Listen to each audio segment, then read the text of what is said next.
Everyone, ಇದು news 18 ಕನ್ನಡದ digital content. ನಾನು ಶರ್ಮಿತಾ ಶೆಟ್ಟಿ. ಕಳೆದ ವರ್ಷ ರಿಲೀಸ್ ಆದಂತ ದುರಂದರ್ ಹಾಗೇನೆ ಈ ವರ್ಷ ತೆರೆ ಕಂಡಂತ ದುರಂದರ್ ದಿ ರಿವೆಂಜ್ ಸಿನಿಮಾ ಬ್ಲಾಕ್ ಬಸ್ಟರ್ ಆಗಿತ್ತು. ರಣವೀರ್ ಸಿಂಗ್ ಅಭಿನಯಕ್ಕೆ ಸಿನಿಮಾ ಪ್ರೇಕ್ಷಕರು ಫಿದಾ ಆಗಿದ್ರು. ಈ ಸಿನಿಮಾ ಮುಖೇನ ರಣವೀರ್ರ ಆಕ್ಟಿಂಗ್ ಬಗ್ಗೆ ಚರ್ಚೆ ಆಗ್ತಾ ಇತ್ತು. ಮತ್ತೆ ಅವ್ರ ಡೆಡಿಕೇಶನ್ ಇರ್ಬೋದು, ಭವಿಷ್ಯದಲ್ಲಿ ರಣವೀರ್ ಇನ್ನೂ ಒಳ್ಳೆ ಸಿನಿಮಾಗಳನ್ನ ಮಾಡಬೇಕು, ಆಫರ್ಗಳು ಅವ್ರಿಗೆ ಬರಬಹುದು, ಈ ಥರದ್ದೆಲ್ಲ ಚರ್ಚೆಗಳು ಹುಟ್ಟಾಕಿತ್ತು. ಅಂದರೆ ಎಕ್ಸ್ಪೆಕ್ಟೇಷನ್ ಹಂಗಿತ್ತು. ಆದರೆ ಈ ದುರಂದರ್ ಸಕ್ಸಸ್ ಬೆನ್ನಲ್ಲೇ ವಿವಾದಗಳು ಕೂಡ ರಣವೀರ್ ಸಿಂಗ್ ಹೆಗಲಿಗೆ ಏರ್ತು. ಅದರಲ್ಲಿ ಪ್ರಮುಖವಾಗಿ ನಾವು ನೋಡಿದ್ವಿ, ಕಾಂತಾರ ಸಿನಿಮಾ ಕುರಿತಾಗಿ ಸ್ಟೇಜ್ ಮೇಲೆ ದೈವವನ್ನ ಅವರು ಅಣಕು ಮಾಡಿದ್ದು, ಅದಾದ್ಮೇಲೆ ಅವರು ಚಾಮುಂಡಿ ಬೆಟ್ಟಕ್ಕೆ ಬಂದು ಸಾರಿ ಕೇಳಿದ್ದು, ದೇವ್ರಿಗೆ ಪೂಜೆ ಮಾಡಿಸಿದ್ದು. ಅದಾದ್ಮೇಲೆ ಪ್ರಮುಖವಾಗಿ ಡಾನ್ 3 ಸಿನಿಮಾ ಬಗ್ಗೆ ವಿವಾದ ಒಂದು ಎದ್ದಿತ್ತು. ಡಾನ್ 3 ಸಿನಿಮಾದಿಂದ ರಣವೀರ್ ಸಿಂಗ್ ಹೊರ ನಡೆದ್ರು. ಸೊ ಈ ವಿವಾದದ ಬೆನ್ನಲ್ಲೇ federation of western India cine employees ಸಂಸ್ಥೆಯಿಂದ ರಣವೀರ್ ಅವರಿಗೆ ಒಂಥರ ನಿಷೇಧವನ್ನ ಹೇರಲಾಗಿತ್ತು. ಅಂದ್ರೆ ರಣವೀರ್ ಸಿಂಗ್ ಅವರಿಗೆ ಯಾವುದೇ ರೀತಿಯಲ್ಲೂ ಸಹಕಾರ ಯಾರು ಕೊಡಬಾರ್ದು ಅಂತ ಹೇಳಿ ಒಂದು ಆದೇಶ ತರ ಹೊರಡಿಸಿದ್ರು ಅಂತ ಚರ್ಚೆ ಆಗಿತ್ತು. ಅಂದ್ರೆ ಒಂಥರ ಬ್ಯಾನ್ ಮಾಡಿದ್ದಾರೆ ಅವ್ರನ್ನ ಸಿನಿರಂಗದಿಂದ ಅಂತ ಚರ್ಚೆಗಳಾಗಿತ್ತು. ಅದಾದ್ಮೇಲೆ ಅದನ್ನ ಅವರು ವಾಪಸ್ ಪಡ್ಕೊಂಡಿದ್ದಾರೆ ಅಂತಲೂ ಸುದ್ದಿ ಆಯ್ತು. ಹಾಗಾದ್ರೆ ರಣವೀರ್ ಸಿಂಗ್ ಈ ಸಿನಿಮಾದಿಂದ ಹೊರಗಡೆ ಬರೋದಕ್ಕೆ ಕಾರಣ ಏನು ಅಂತಂದ್ರೆ, ಸ್ಕ್ರಿಪ್ಟ್ ಕೆಲಸ ತುಂಬಾ ಡಿಲೇ ಆಗ್ತಾ ಇತ್ತು. ಆಮೇಲೆ ಶೂಟಿಂಗ್ ಸ್ಕೆಡ್ಯೂಲ್ ಬಗ್ಗೆ ಯಾವುದೇ ಮಾಹಿತಿಗಳಿರಲಿಲ್ಲ. ಇನ್ನು ಸ್ಕ್ರಿಪ್ಟ್ ಕೂಡ ಫೈನಲ್ ಆಗಿರಲಿಲ್ಲ.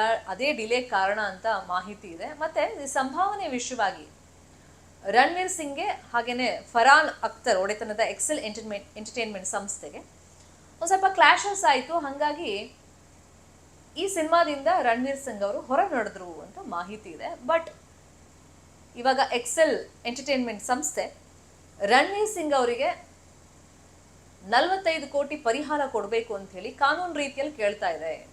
ಈ ಬಗ್ಗೆ ಕೋರ್ಟಲ್ಲೂ ಕೂಡ ಕೇಸ್ ಹಾಕೊಂಡಿದ್ದಾರೆ ಅಂತಲೂ ಮಾಹಿತಿ ಇದೆ.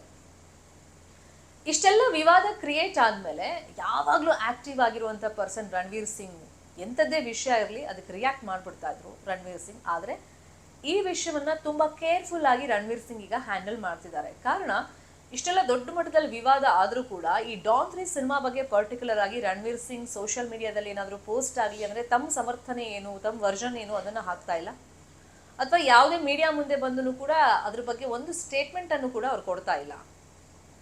ಬಲ್ಲ ಮೂಲಗಳ ಪ್ರಕಾರ ರಣವೀರ್ ಸಿಂಗ್ ಸದ್ಯಕ್ಕೆ ಮೌನಕ್ಕೆ ಶರಣಾಗಿದ್ದಾರೆ, ಬಾಯಿಗೆ ಜಿಪ್ ಹಾಕೊಂಡಿದ್ದಾರೆ ಅಂತ ಒಂದು ವಿಷಯ ಗೊತ್ತಾಗಿದೆ. ಅಂದರೆ ಮುಂದಿನ 18 ತಿಂಗಳುಗಳ ಕಾಲ ರಣವೀರ್ ಸಿಂಗ್ ಯಾವುದೇ ಟಿವಿ ಶೋ ಆಗಲಿ ಅಥವಾ ಸಂದರ್ಶನ ಅಥವಾ ಸಂವಾದ ಯಾವುದರಲ್ಲೂ ಪಾಲ್ಗೊಳ್ತಾ ಇಲ್ಲ ಅಂತ ನಿರ್ಧಾರ ಮಾಡ್ಕೊಂಡಿದ್ದಾರೆ ಅಂತ ಮಾಹಿತಿ ಇದೆ. ಅಟ್ ದ ಸೇಮ್ ಟೈಮ್ ಸದ್ಯಕ್ಕೆ ಅವರು ಪ್ರಳಯ್ ಅನ್ನೋ ಸಿನಿಮಾದಲ್ಲಿ ಆ್ಯಕ್ಟ್ ಮಾಡ್ತಾ ಇದ್ದಾರೆ. ಆ ಪ್ರಳಯ್ ಸಿನಿಮಾ ರಿಲೀಸ್ ಟೈಮ್ನಲ್ಲಿ ಪಬ್ಲಿಸಿಟಿಗೆ ಅಂತ ಬರಬೇಕಲ್ಲ, ಇಂಟರ್ವ್ಯೂಸ್ ಎಲ್ಲ ಕೊಡಬೇಕು, ಮಾಧ್ಯಮದ ಮುಂದೆ ಬರಲೇಬೇಕಲ್ಲ, ಆ ಟೈಮ್ನಲ್ಲಿ ನೋಡ್ಕೊಂಡ್ರಾಯ್ತು. ಸೊ ಅಲ್ಲಿವರೆಗೆ ಹತ್ತತ್ರ ಒಂದು 18 ತಿಂಗಳು ಯಾವುದೇ ಕಾರಣಕ್ಕೂ ಏನು ಸ್ಟೇಟ್ಮೆಂಟು ಕೊಡಲ್ಲ. ಸ್ಟೇಟ್ಮೆಂಟ್ ಕೊಡೋಕೆ ಹೋದರೆ ಡಾನ್ 3 ಸಿನಿಮಾ ಬಗ್ಗೆ ಕೇಳ್ತಾರೆ, ಮತ್ತೊಂದು ಕಾಂಟ್ರವರ್ಸಿ ಆಗುತ್ತೆ. ಆ ಸವಾಸನೇ ಬೇಡ ಅಂತೇಳಿ 18 ತಿಂಗಳು ಮೌನಕ್ಕೆ ಶರಣಾಗಿದ್ದಾರೆ ಅಂತೇಳಿ ಮಾಹಿತಿ ಇದೆ. ಇವಾಗ ನಿಮ್ಗೇನು ಅನಿಸ್ತು ಕಮೆಂಟ್ ಮುಖೇನ ತಿಳಿಸಿ. ಇನ್ನು ನ್ಯೂಸ್ 18 ಕನ್ನಡ ನಾವೆಲ್ಲ ಡಿಜಿಟಲ್ ಮೀಡಿಯಾ ಪ್ಲಾಟ್ಫಾರ್ಮ್ನಲ್ಲೂ ಲಭ್ಯವಿದ್ದೀವಿ. ನಮ್ಮನ್ನು ಫಾಲೋ ಮಾಡಿ, ಸಬ್ಸ್ಕ್ರೈಬ್ ಮಾಡಿ. Thank you so much. ನಿರ್ಭೀತ, ನಿಷ್ಪಕ್ಷಪಾತ, ವಿಶ್ವಾಸಾರ್ಹ ಸುದ್ದಿಗಳಿಗೆ ಮತ್ತೊಂದು ಹೆಸರಾಗಿರುವಂತ ನ್ಯೂಸ್ 18 ಕನ್ನಡ ಈಗ ಆಪ್ನಲ್ಲೂ ಲಭ್ಯವಿದೆ. ದಯವಿಟ್ಟು ಇಲ್ಲಿರುವಂತ QR ಕೋಡ್ ಸ್ಕ್ಯಾನ್ ಮಾಡಿಕೊಂಡು ಆಪ್ ಡೌನ್ಲೋಡ್ ಮಾಡೋದಕ್ಕೆ ಮರಿಬೇಡಿ. ನಿಮ್ಮ ಬೆಂಬಲ ಹೀಗೆ ಸದಾ ನಮ್ಮೊಂದಿಗಿರಲಿ. ಧನ್ಯವಾದ.